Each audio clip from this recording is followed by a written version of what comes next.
Communication, marketing, recrutement. Vos besoins ont des solutions vidéo avec Décideur TV, le studio.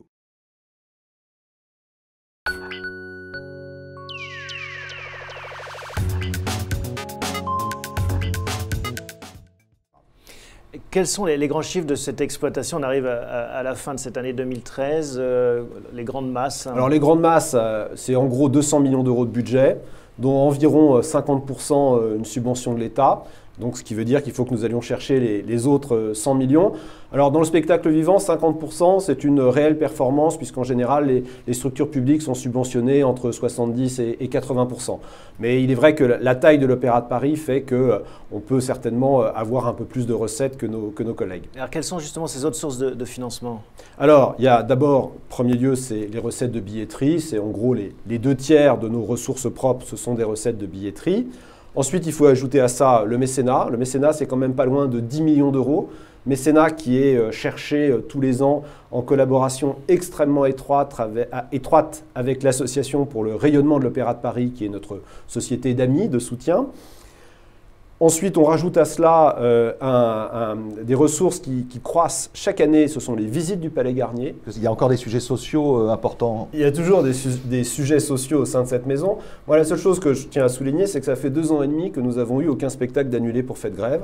Il y a un vrai dialogue avec les organisations syndicales. Il y a des avancées qui ont lieu régulièrement. Nous avons, il y a 2 ans, par exemple, signé un accord d'intéressement que je trouve extrêmement intéressant parce que justement très pédagogique. Disons aux salariés, si grâce à vous, nous faisons plus de recettes que ce que nous avons prévu, il est logique qu'on vous en rétrocède une partie, et ça je pense que c'est très bien compris. Après, il y a en effet toute cette partie un peu légendaire.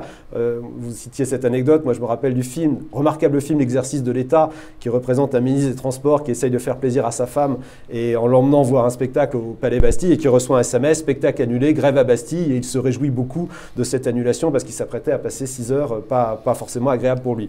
Donc tout ça, c'est un peu du passé, et parce que nous avons, je le crois, réussi à nouer avec les organisations syndicales un dialogue fructueux, et je pense aussi que les salariés de cette maison ont bien compris que dans une période où la ressource publique diminue, pour les raisons que l'on sait, eh bien, il faut aussi qu'on ait des recettes, et qu'un soir de un spectacle annulé à Bastille, ça peut représenter pas loin de 350 000 euros de recettes. Une question d'un internaute. Billy, l'opéra, les ballets restent des activités assez élitistes. Quelles mesures pourraient permettre de les démocratiser davantage? Alors, d'abord, nous avons une grille tarifaire qui est quand même extrêmement ouverte, puisque nous allons de 5 euros à 195 euros pour les places les plus chères. À 5 euros. 32 places à 5 euros à Bastille, qui sont vendues tous les soirs.